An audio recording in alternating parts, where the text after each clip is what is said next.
What if getting stronger and healthier isn't about doing more, but doing it differently? Today on the Grateful Podcast, I'm joined by Jim Laird, a veteran strength and conditioning coach with over 25 years of experience helping people train smarter, not harder.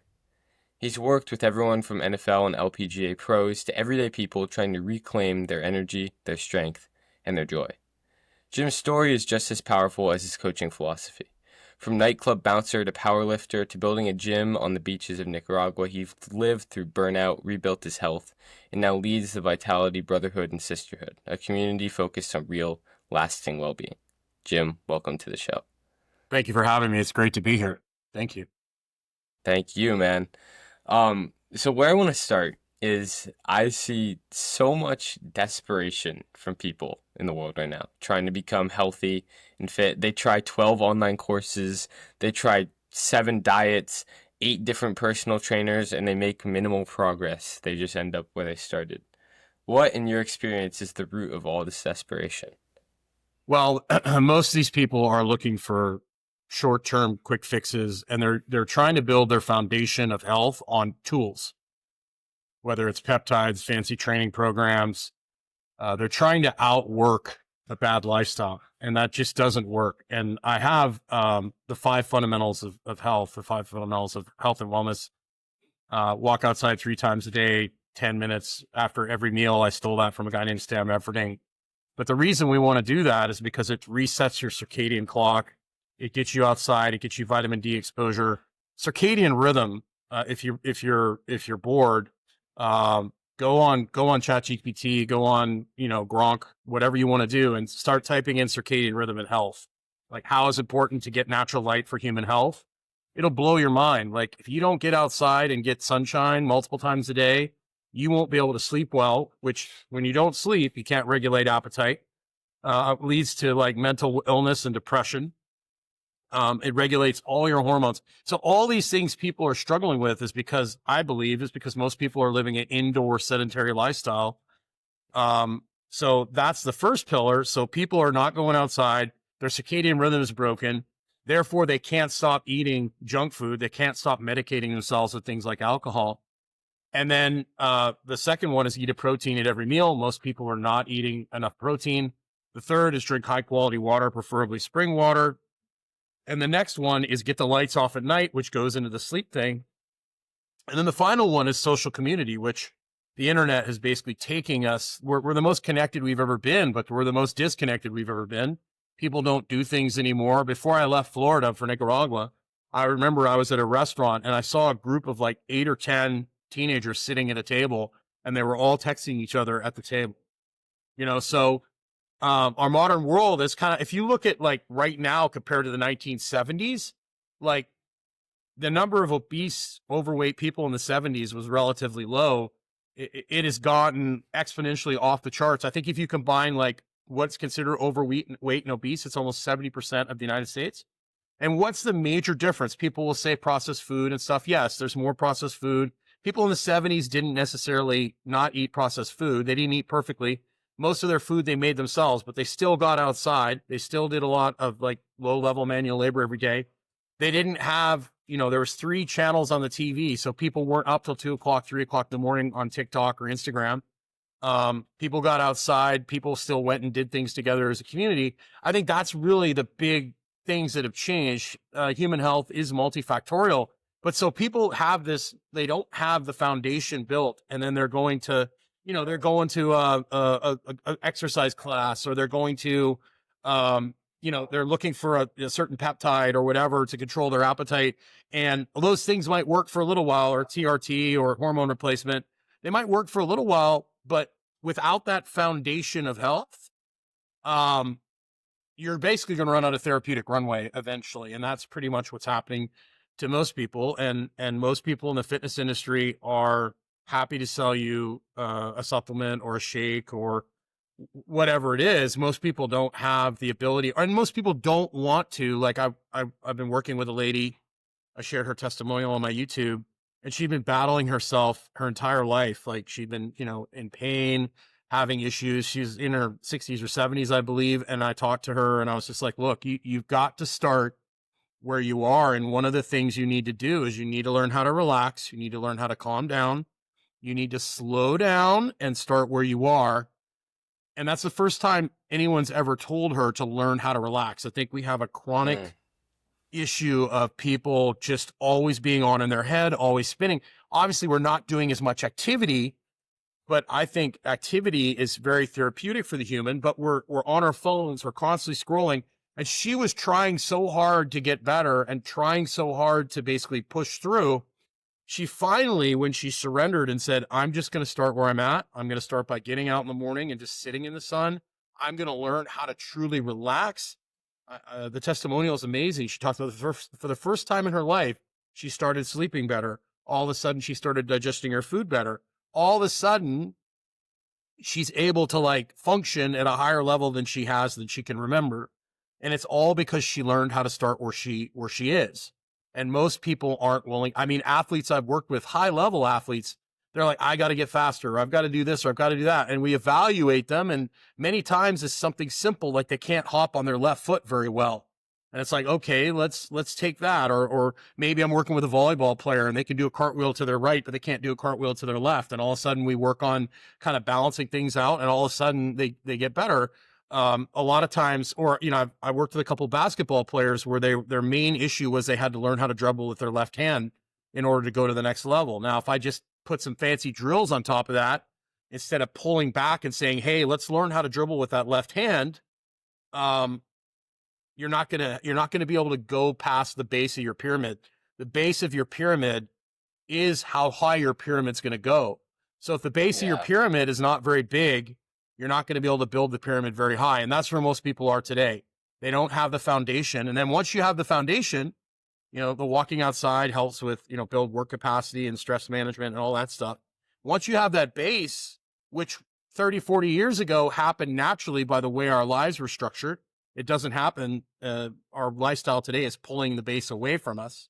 It's turning us into indoor zoo animals, essentially. Once you have that base built, then you can basically scatter a little more intensity exercise-wise in there, and then you can flirt with performance a little bit so you can look better, feel better, all that stuff. But people are trying to use intensity on a foundation that's built of sand, and that's gonna work. I think if longevity is your goal, I think it's best to flirt with performance, not marry it.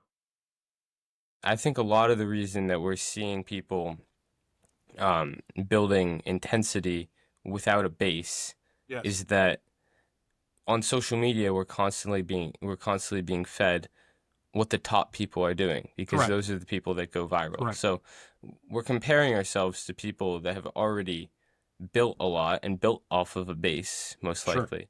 Well, and here's we the think- truth. A lot of those top people aren't doing that fancy stuff all the time. You know, if you look at guys like Usain Bolt and some of the best to ever play, the vast majority of their training is very boring and methodical. I'd say like 80%. And then there's 20% is the sizzle part, right? And so social media has turned it into like a click and view festival. And so people don't want to do the basics. It's like Mr. Miyagi, Karate Kid. I don't know if you remember that movie, or if you've ever seen it, but you know, he's got Daniel Son doing wax on, wax off to teach him the basic fundamentals, right? And, you know, one of the reasons you hire a coach as a professional athlete is to make sure you're doing the stuff every day that's boring that leads to your success. Because it's the boring stuff that really lays the foundation, like the walking and all that stuff lays the foundation for more intensity. But people get in their mind that intensity is what's going to get them what they want. And there is some truth to that, but you also have to have the other extreme. Just like there has to be light and dark, there has to be push and rest. And most people, because of our modern life, I would compare modern life to getting in your car in the driveway, turning it on and revving the hell out of it all day without driving anywhere, right? You're still wearing the car out. Actually, you're causing more wear on the car because you're just sitting there and revving the engine. You're still wearing that engine out, but you haven't driven anywhere, right? And that's what I would say modern life is like. And so people love to add intensity. They love fancy things. I mean, it's human nature to find, you know, the easiest way to fix a problem, but it's very interesting. And social media has created a lot of that problem. And our modern lifestyle, where we've outsourced everything, People don't walk anywhere; they drive everywhere. People don't even make their own food anymore. Everything's delivered to their house, so you don't have to do anything but exist. And that's going to be the challenge in the future as things become even more automated with AI and everything else. Is like, okay, how do I like take advantage of the modern world, but still give my body the things that it needs to be healthy and feel good, right? And that's going to be the battle. Yeah, yeah, that's looking forward. I'm not quite sure how we're going to end up working with everything being done for us. It's a crazy reality to think of. Yeah, and that's the sad part. It gets into the point where you start talking about the conspiracy theories and stuff, where this is all by design. And part of me says, hey, you got the people that are like, you will own nothing and like it. And basically, if you have people that don't know how to grow their own food, they don't know how to build their own shelter, they don't know how to do anything, and then you put something out there that says, hey, do this or else we shut you out of the system. You all of a sudden you don't have to use a military to control people. Right now, I'm in two-step verification hell. My phone quit working here in Nicaragua, and the two-step the eSIM the eSIM phones here are very expensive. They're $3,000 to $4,000 to buy one. There's only two available, and I had to get a new one shipped here. But because I couldn't access my phone, I'm locked out of just about everything except one email address. I'm locked out of my coaching software. I've tried to contact these different places. I actually had to have a friend of mine that had two cell phones call AT&T, and I talked to AT&T through WhatsApp. Luckily, I could buy a phone cheap here in Nicaragua, but I still, from a Nicaraguan phone, I can't call a US 1-800 number. And Yeah. so it's almost impossible. I can call it from my computer, but then it's almost impossible to get through. Finally, I was able to have a phone shipped here. It took about a month to get here. Then I finally fired it up. And when I fired it up, I wasn't getting all of my text messages because I was trying to get my Google accounts going again and all that. And they told me, well, in order for it to work perfectly, you have to restart the phone in the US. It's Oh like my that God. really doesn't help me. And then they said, if your iMessage account, I'm an Apple, I have Apple. I don't know if that's good or bad or different, but I ended up with Apple and I've stuck with them because it's just their system it doesn't, it's so seamless. But so basically, when I tried to sign into my Apple account, the Apple people said, hey, like you haven't signed in a month, like we're going to flag your account. And I tried to call customer service. There's nothing I can do. I'm in the process right now of going through the recovery phase, which could take up to a month. So like it's crazy. Like, I can't get in any of my bank accounts. I can't get into anything. And that's the kind of world that we're creating. So it's like, how do I don't want to live like the Amish, but I don't want to be, totally like Wally. I don't know if you ever seen the character Wally, where, I don't want to be in that extreme, but I want to be somewhere in the middle where I have the ability to go out in nature and move around and walk. And that's going to be what's going to go happen in the future. It's like, okay, so how much of the modern world do I want to interact with and still give my body what I instinctively crave? Because if you put an animal in a zoo and all of a sudden they quit reproducing, they have anxiety, they have, they have massive, anxiety, obsessive compulsive disorder. They have to medicate these animals. And that's essentially what our modern world is doing. It's putting us in a zoo. And I'm not saying we need to go back to being hunter gatherers, because that has a whole nother level of complications. But somewhere in the middle is where most people, I think, need to be, is where we're getting outside at least a couple times a day. It's going to be very interesting. I think the next 6 months is going to be insane how much is going to happen with AI and all the rest of the stuff that's going on. Yeah, that's crazy how reliant we are upon our technology already. It, it's rare that it gets put in that perspective because so many people are so attached to their phones that they'd never go a few hours without looking at it, let alone have a situation where they go months without their phone. Yeah. Um, I think you went through a lot of my generation's literal worst case scenario in their lives. Like they'd rather they'd rather be like locked in prison than be without their phone or something like that. Well, yeah, and then they've created their own prison with the phone, and I'm no different. I'm just as guilty as the. I've got a phone; it's just not hooked into the Yeah, U.S. yeah. system. So, which I wish I didn't have to have my U.S. number, but I've had it for like 25 years. It's interesting. Behind me here, we just had a massive tree fall down in the last couple of days, And the guy that's the groundkeeper here, he's 65 years old, and people are talking about longevity and about, what you need to do to live a long time. This guy is 65 years old. I went out with him and helped him get the logs off the power line here. They run power lines through trees here, which, that's what they do here. That's the cheapest, most economical way to do it. And luckily there was enough slack in the power line that the power line didn't snap. Okay. And so I was out there with him, and he was cutting this tree with a machete, like chopping the tree. I was using an axe. He was using a machete. And all day he just worked constantly, and he's working every day. He's raking.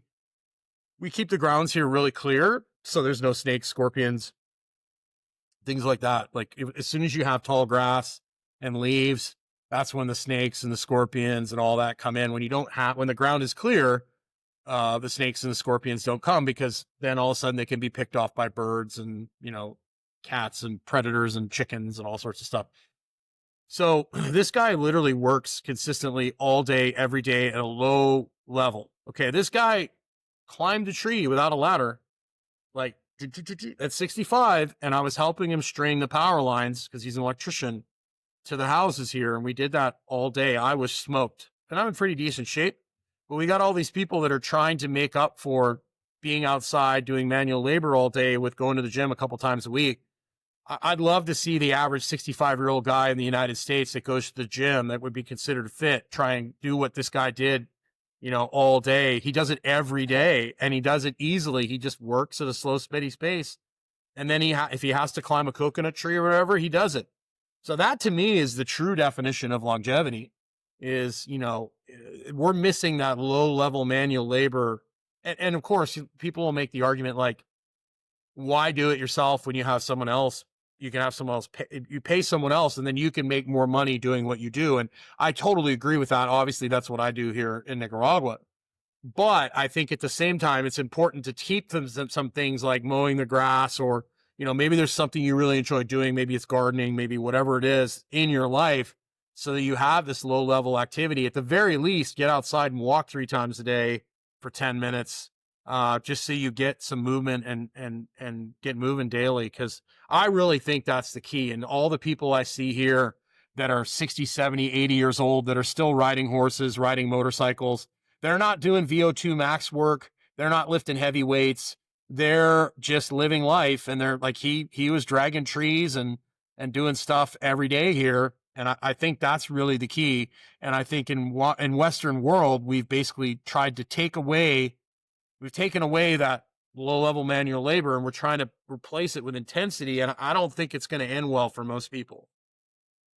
Yeah, we're more informed than ever. We can track the macros, the glucose, sleep scores, you got the VO2 max, but people simultaneously seem more lost than ever. It's a really weird combination. It's paralysis by analysis.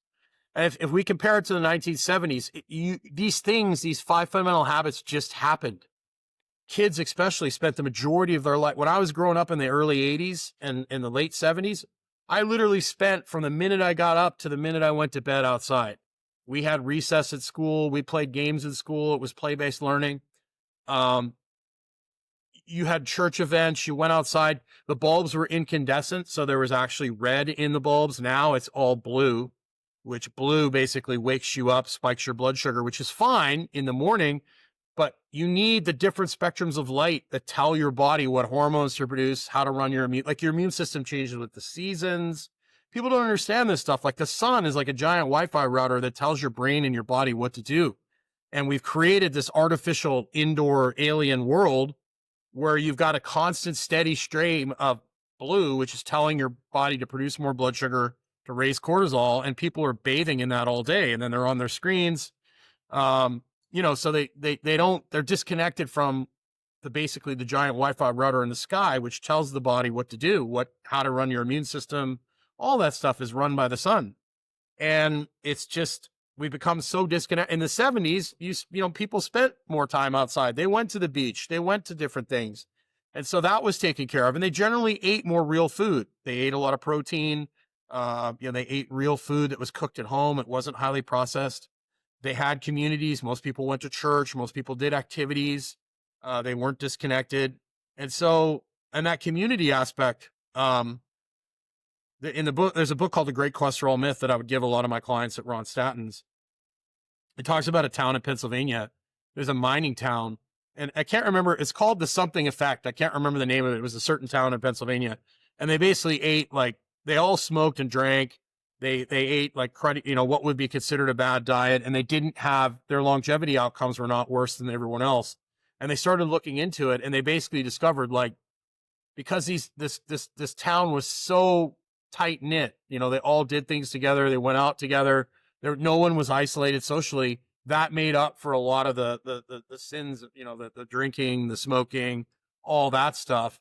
And so now we've got people that are extremely lonely, and they're drinking and eating poorly, and they're, using whatever they're using to cope, because it's a coping mechanism for being lonely. Right. So it's kind of the opposite of what happened in that situation. So our modern world is setting us up for this. All the fundamentals of human health are basically, you have to choose to pull yourself out of the matrix, so to speak. You have to choose to live a more outdoor lifestyle. You have to choose to eat less processed food. You have to choose to get the lights off at night, or, it's illegal. I mean, you can't even buy incandescent bulbs anymore, right? So, whether it's candlelight, or I have a red light panel in my house that I turn on at night so I can see, have windows open. So you have to choose to, like, live in a better lighting environment, to go outside. You have to choose to put the phone down and go interact with people in person. Our world is pulling us away from all the fundamentals of health for a human being. And you have to actually choose to do the opposite. But here's the wild thing. I remember during the beer bug, my gym got shut down in Lexington for a while. And because I didn't really know what was going on, like, I didn't know if it was legit or what. So I closed the gym down, and I had a farm. I had access to a farm outside of Lexington. And I was like, there's no cell phone reception. There's no Wi-Fi. It's out in the middle of nowhere. This is going to be awesome. I'm going to go live out there. I'm going to be so healthy. Within 2 weeks, I was miserable. I don't really drink. I was running to the liquor store getting wine. I was going to Dairy Queen, because at 2 weeks of not being in my gym and socializing with people, and basically not being able to interact with people, made me extremely depressed. Even though I was living outside, I didn't have Wi-Fi, I didn't have a phone. All that stuff is amazing. The problem is I didn't have a social connection. So a lot of people will be like, well, I'm just going to go live on a farm. Like, I'm going to go live in the middle of nowhere, and I'm going to, like, live off the land, and I'm going to do all this stuff. And then they don't have a good social network because they've isolated themselves from the community, and then they end up getting themselves in trouble. Even though everything they're doing on paper is correct, there's a fine line here between, like, if you say, hey, I don't like what's happening in society, and you move somewhere where you're totally socially isolated, and you don't have good friends and interaction, all of a sudden you're just as bad off. So there's a balance between, like, okay, I want to get more in touch with nature, but I don't want to do it in a way that totally isolates me from all my friends. So it's a really interesting dichotomy, and a lot of people do really well with just getting outside a little bit makes a huge difference for most people. I'm 18, I host the Grateful Podcast, and I've made a decision. I'm going to hit 100,000 downloads of my podcast before I leave for college on August 31st. I don't care how crazy it sounds. I'm all in. Every single day, I'll update you on my progress, what wins, losses, strategy, doubt, everything. Let's see how far this goes. Follow along if you want to see me pull it off or burn out in the process. Yeah. So would you say that this being outside, or like outside and connection, seem to be the two top ones? So if we can figure out a way to balance those two, we can almost supplement everything that people are looking for in these vanity metrics. I think if you have those two down, where you're getting outside, and what I do, and I think stress management, being able to shut off, is very important too, because most people are just, like, constantly going like this, and being able to relax and be silent. So I tell people to go for their 3 10-minute walks, put the tongue in the roof of their mouth, observe, slow the breathing down, make it an observation exercise. So you're killing like multiple birds with one stone, right? So you're getting outside, which is fixing your circadian rhythm, helping your sleep. If you're in the afternoon, you're getting your vitamin D levels, which the vast majority of people are vitamin D deficient. If you're doing it after meals, it lowers blood sugar, regulates blood sugar just as bad or just as good or better than a metformin. Uh, it'll help you control appetite. It helps improve sleep, which basically improves everything. And then it also manages stress because it gets you, like, I have tons of people that are, they're on their phone, they're on their Zoom calls all day, and they get those 3 10-minute walks, and all of a sudden they just are able to shut it off and relax. And then when they go home, they know how to shut it off and relax. A lot of people get caught in this loop all day, and then they try and go home and shut it off, and they can't. So they use food or alcohol or whatever. If you've got that down, and then you go out with your friends and you have hobbies where you go bowling together, or maybe you go to a church event, and that's part of, I was actually talking about this with one of my clients the other day in one of my group coaching calls, and she's very frustrated because, like, it used to be like when I was growing up, you could be on two total opposite political spectrums, and you could have a discussion with someone that you disagree with, and it wasn't personal. And they would basically say, hey, well, I disagree with you on that issue, but I still like you as a person if you treat me well. Now, if you are of a different political opinion, or you have different opinions than somebody, it becomes personal. And particularly there's a certain, I'm more of a libertarian. I'm in the middle, so both sides hate me. But there's a certain side, somebody like Bill Maher, who is traditionally on the left, is basically being pushed to the right because the left has gotten so intolerant. I mean, usually the people that claim it to be tolerant are the least tolerant. And so a lot of the social connection, I think, because people are so politically polarized, you can't go out and interact socially with people unless they're perfectly in your tribe. And I think that's a big part of the problem too, is people are afraid to socialize because they're afraid they're going to get, blasted for having a different opinion, which I personally don't care what your opinion is, as long as it's ethical and not immoral or illegal. And I'm happy to agree to disagree. And I'm also, I come from the era of, like, you need to learn how to, like, argue both sides of the issue so you can understand what's going on the other side. And that just doesn't exist anymore, Yeah, 100%. I'm very with you on that. I think that it's also harder just in general, like, take it out of a political sense, to hang out with people, especially young people. I mean, you talk to people 1, 2, 3 generations older than me, and I think, like, high school get-togethers looked very different back in those days than they do now. And so it starts at a young age, the social disconnection. And that's just going to continue to perpetuate in future generations. And I think the reason for that is we've taken play out of children's lives. And so Peter Attia was talking about this the other day, and I need to do a video on this. And the road to hell is paved with good intentions. And Peter Attia was like, well, we've got these bone density issues with children, and we need to like, or youth, and we need to get them rucking, and we need to get them strength training. Well, no, what the problem is we give kids a phone at 2, and they start interacting with the phone instead of playing and roughhousing. And, like, that's the problem. We're giving children phones, and it's happening here in Nicaragua. They're giving children a tablet because they're crying at the restaurant, and they give them the pacifier. So your brain develops through play. All mammals' brains develop through play. They learn how to, like, socialize through play. We've taken play away. We've taken play out of schools. That's how children learn. They don't learn like an adult. They learn through play. They learn through movements. Adults do as well, but, adults can learn in a different style because they've established their brain with play. So as we take that social hierarchy out, and children haven't figured out how to interact socially, like, okay, I act like a total tool, some dude's going to whack me in the head, right? Or my dad, if I act like an idiot, my dad's going to pin me to the ground. Like, that's what used to happen. Roughhousing. You watch dogs. You have a puppy that's being a total tool. The mama pins it to the ground until it stops being a tool, right? If you ever adopt a puppy that was taken from its mother too early, the puppy's going to be a complete asshat, right? Because no one was there to install, like, order and social discipline for that animal. So we've taken play, we substituted play with a tablet. And that's, I think, the main reason why kids today are having such a hard time interacting.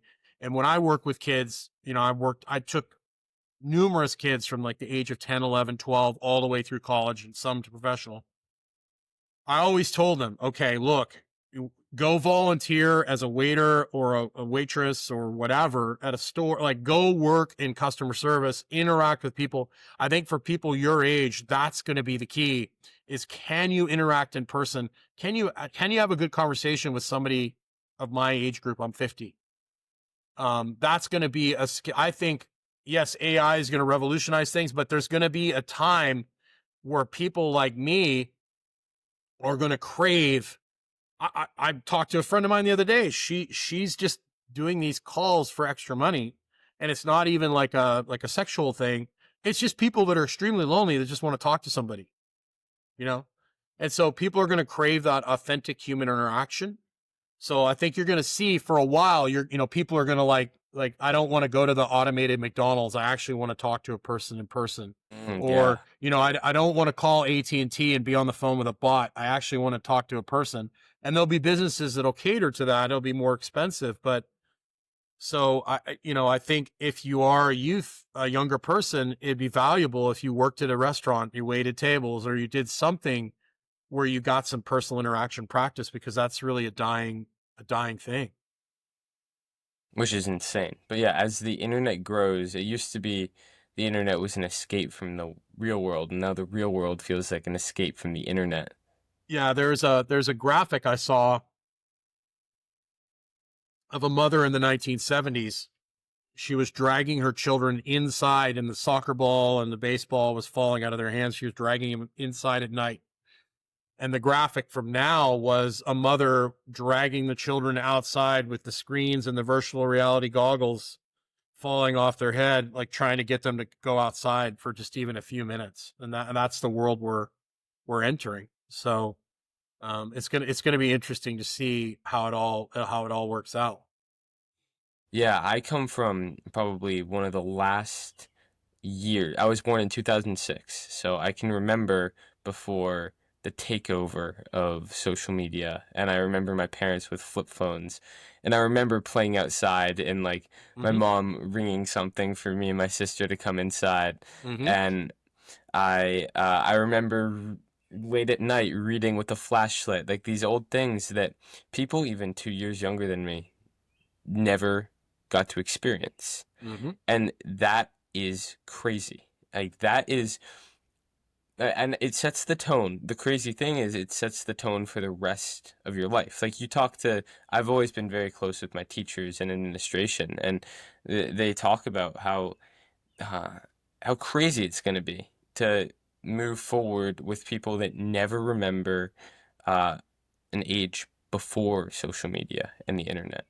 And I imagine in your work, it's really hard because people have become so disillusioned from from reality. Mm-hmm. Um, I don't think they know what you want. Or what they want. I'm imagining you have to do a lot of Yes. work with them mentally rather than just probably 20 years ago it would have been much more physical work because you have to say your intentions are maybe pure, but what you're actually looking for is not what you think you're looking for. Correct. A lot of it is I have to convince them that they don't have to be a performance beast in order to be healthy. A lot of the people that I attract are highly driven, highly successful, and they're running marathons or they're trying to do, whatever boot camp or this or that, thinking it's going to improve their health. And they don't understand the relationship between performance and health. And so a lot of what I have to do is teach people to like slow down and like actually relax. That's a big part of what I do. And then getting them to understand, okay, what is truly your goal? Is your goal to look good and feel good? That looks totally different than if your goal is performance. And then performance doesn't equal health. It's just like top fuel dragster versus a Corolla. The top fuel dragster is definitely going to require a lot more maintenance. It's going to be a lot more expensive. So, getting people to understand they don't have to train like a Navy SEAL, or they don't have to, a lot of people just give up. A lot of people just don't even try because they're like, I have to train like a professional athlete in order to be healthy. But the truth is most professional athletes are not healthy. That's a crazy thing to think about. Yeah. So talk to me about the difference between optimizing for health and optimizing for performance. Well, for performance, you're trying to keep someone healthy so they can perform, right? It's a fine line because you push performance, it's gonna skew health. It's kind of like so if I have a car, first of all, you have to have the right car to really truly chase performance. Like you're not going to be like a Corolla is not going to be the foundation of maximum performance. Now, is the Corolla great? Yeah, it gets incredible gas mileage. It's very low maintenance. All you got to do is change the oil. But you're not going to take the stock Corolla and build a performance like you're not going to be able to beat a Bugatti or a McLaren or you might be in a straight line maybe if you turbo the hell out of it and stuff. But like as far as track performance overall, like you're not going to be able to take a Corolla and beat a Bugatti at like on a track day, right? So you got to figure out what type are you, a forerunner? Are you a Corolla? Like what are you? What are your strengths and weaknesses and what are your limitations, right? Can I take that Corolla and make it super fast? Yes. Okay, what's that going to require? It's going to require me taking all of the comfort out of the car, taking the seats out, taking the air conditioning out. You got to strip it down as bare as it'll go. You got to change the suspension. So the ride's going to be a lot rougher. You got to change the tires. The ride's going to be a lot rougher. You're going to have to turbo the hell out of it, which is going to basically lead to more wear and tear and maybe the engine exploding. Whereas if you left it stock, the Corolla would go for 1,000,000 miles with just regular oil changes, right? So as the Corolla becomes more of a performance beast, it becomes very uncomfortable and undrivable for long periods of time, right? Mm. But that Corolla, its top end is here, where if you have a Bugatti, the top end is here. But the disadvantage of the Bugatti is it costs a lot of money to fix, right? So you can drive the Bugatti harder, but it breaks down more. You're looking at like probably $2,000 or $3,000 a tire. The brakes are very expensive. So there's trade-offs to everything, right? So when I'm working with an athlete, some of their superpowers that they have might be what normal people would call dysfunctional. For example, a professional baseball pitcher is going to have like a torn labrum, more than likely. They're going to have hypermobile shoulders. They're going to have certain things in their structure and posture that have adapted to throwing a baseball. If you say over repair the shoulder of a baseball pitcher, right, in a surgery, he's not going to be able to throw like he used to if you make him normal. So the things that have made him like able to throw the baseball super well, which are considered bad in normal life, are good for baseball pitchers. Certain spinal adaptations in gymnasts, there's certain adaptations that not are great for long-term health, but are essential for the performance of that athlete, if that makes sense. So my job as a coach is like, okay, this guy's got abnormal shoulder mechanics, abnormal relative motion. What can I do to make sure that he stays on the road and doesn't spin out of control, but without taking that away? Does that make sense? Uh-huh. So I have to do enough to pull him back onto the road so he doesn't lose control. And off season is part of that. And it's really hard, like with kids today when they don't have an off season or, the off seasons are really short and they're doing too much intensity. Whereas like normal everyday, just be healthy. It's like, okay, just do what you do. Drive the Corolla every day. Right. And, you got to take it in for the oil changes. And if you drive the Corolla really hard, you might have to like change the tires more often. But really, you don't have to do anything to the Corolla if you want it to be around for a long time, or a Camry. Like you really don't have to do it much at all.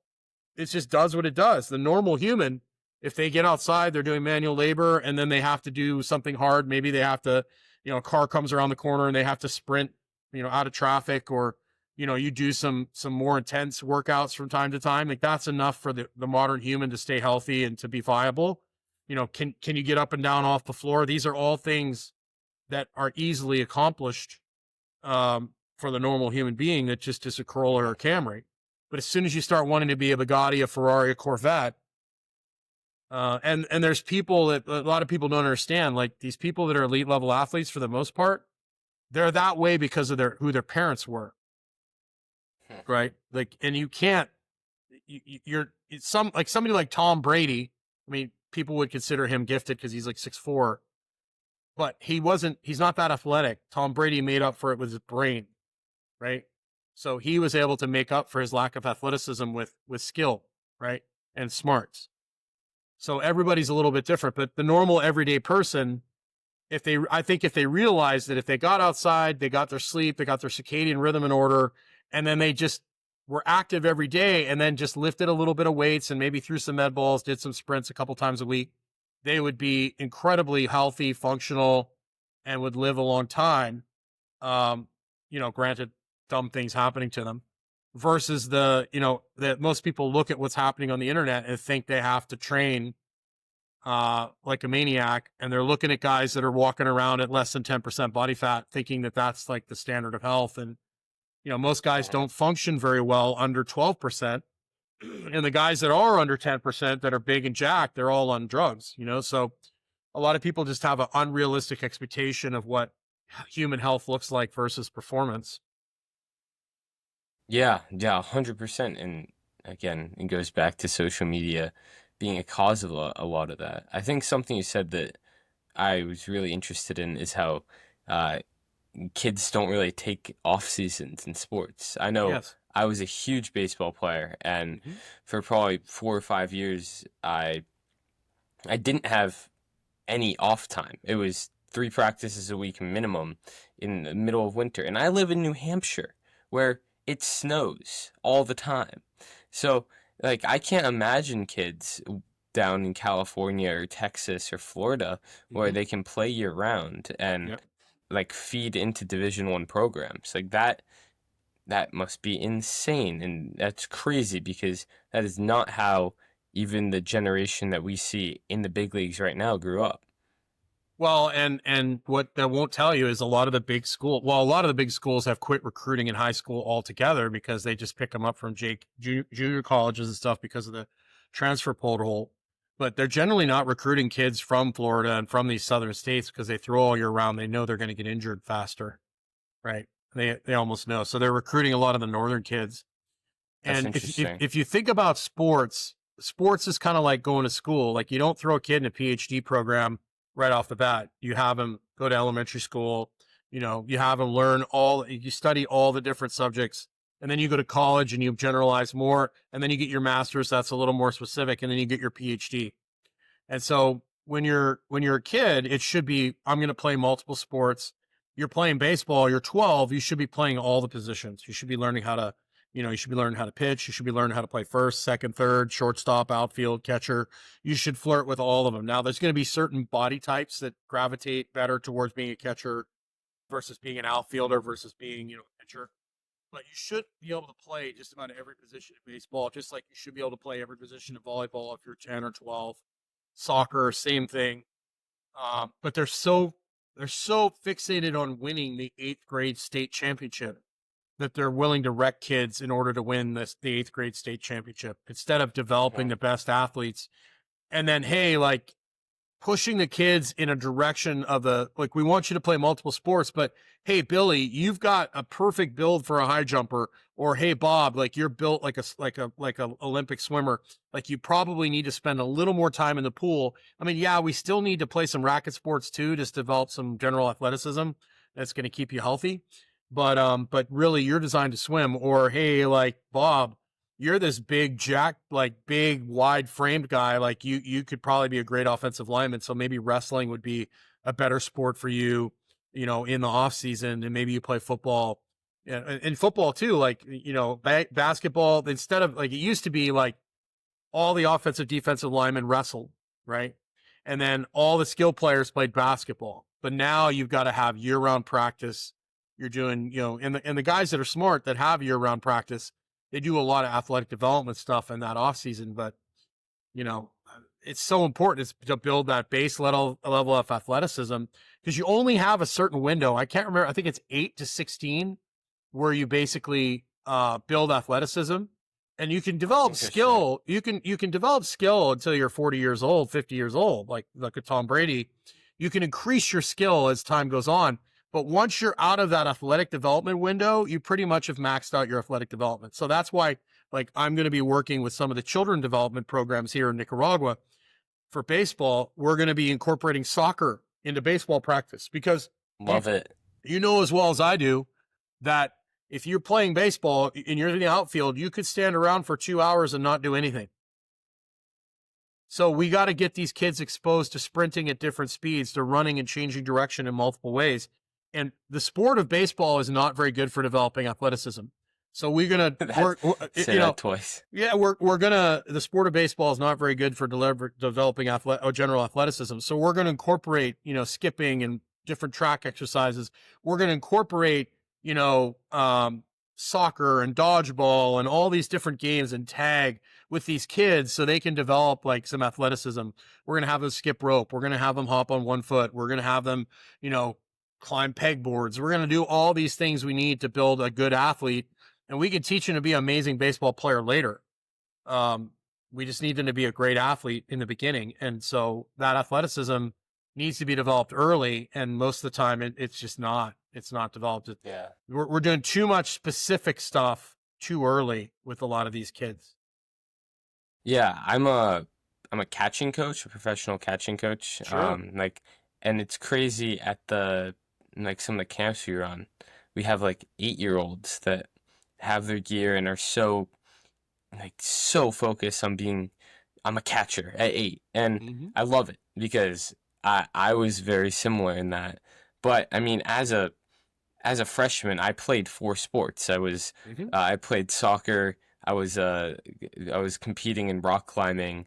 I played basketball and baseball. So I wasn't like a lot of these kids now are, where they're a catcher and that is all they do year round.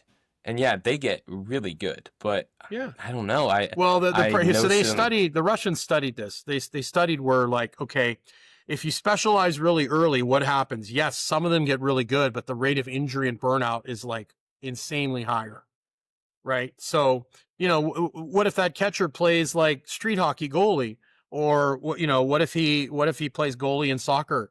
Develops the ability to run the bases better because maybe he plays soccer, maybe he plays some different sports, and all of a sudden, he runs the bases a lot better than he would if he just played catcher the whole time. I think in baseball and volleyball, you should rotate positions.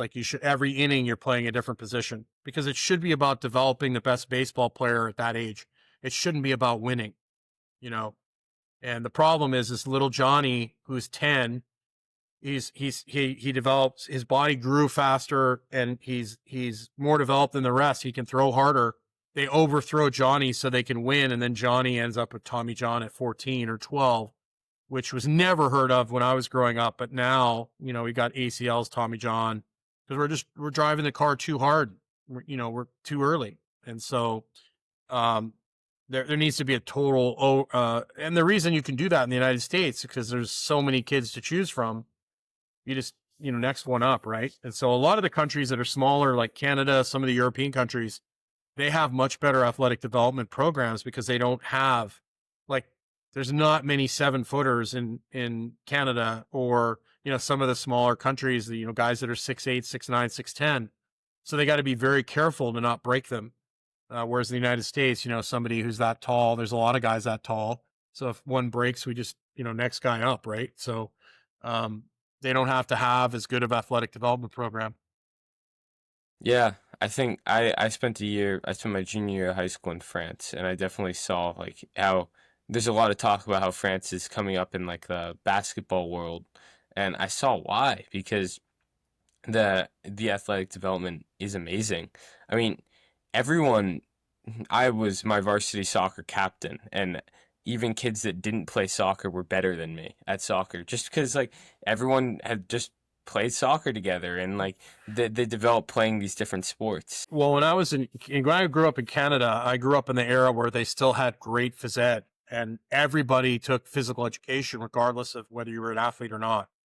And we did basic gymnastics, we did badminton, we did squash, we did curling, every sport we did, all of them, regardless of whether you were good at it or not.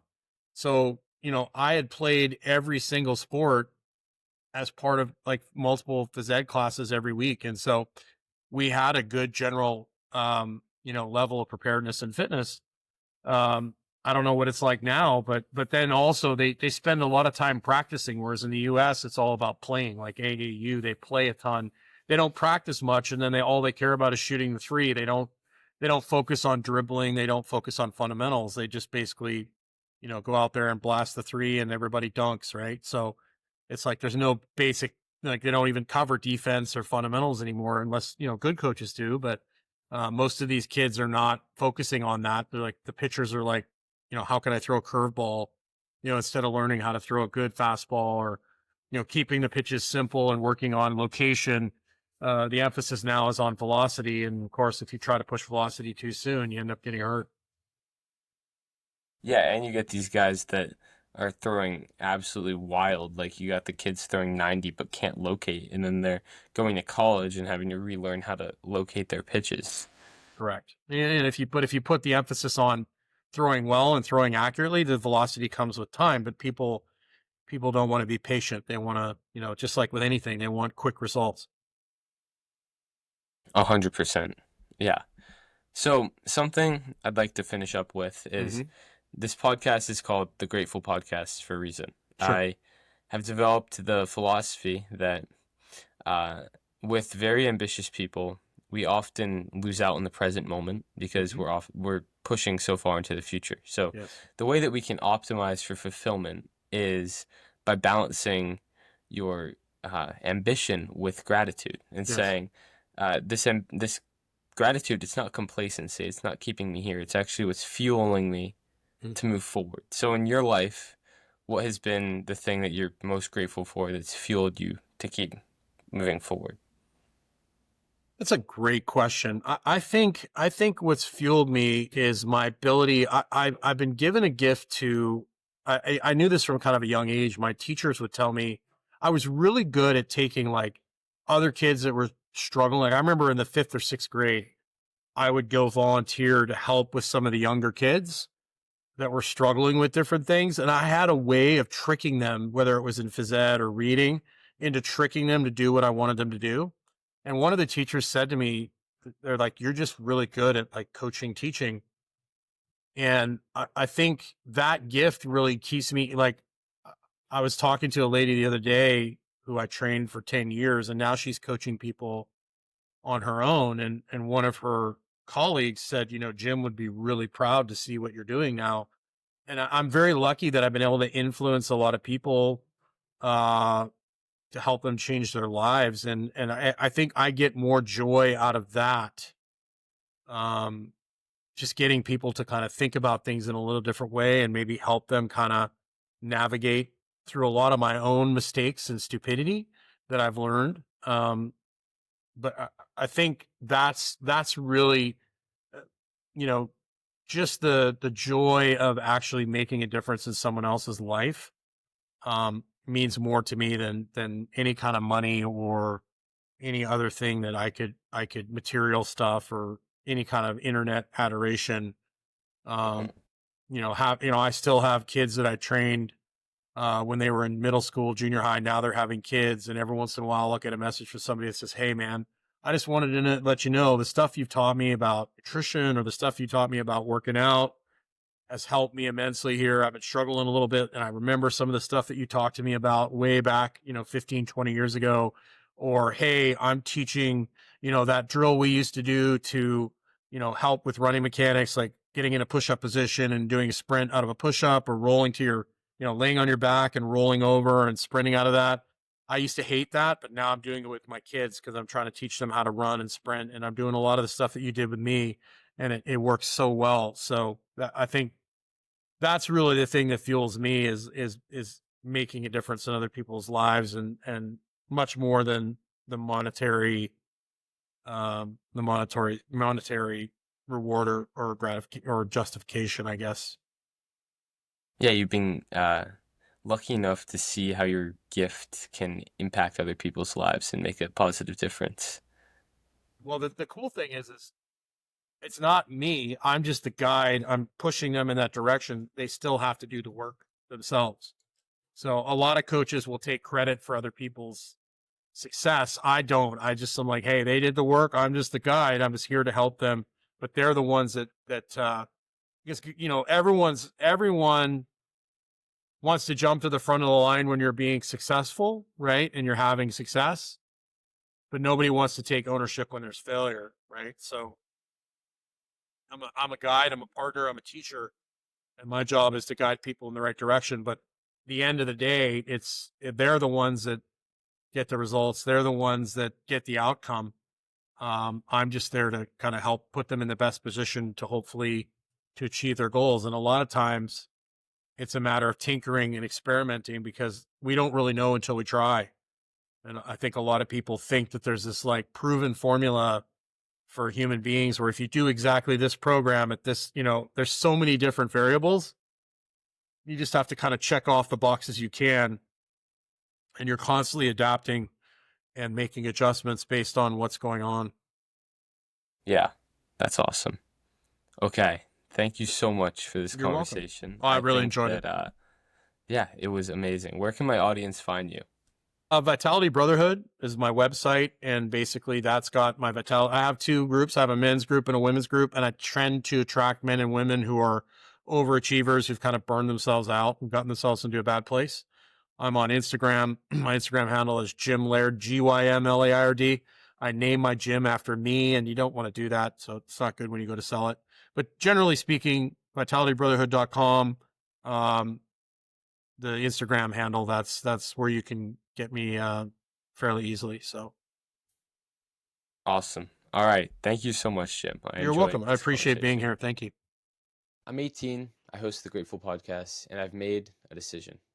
I'm going to hit 100,000 downloads of my podcast before I leave for college on August 31st. I don't care how crazy it sounds. I'm all in. Every single day, I'll update you on my progress, what wins, losses, strategy, doubt, everything. Let's see how far this goes. Follow along if you want to see me pull it off or burn out in the process.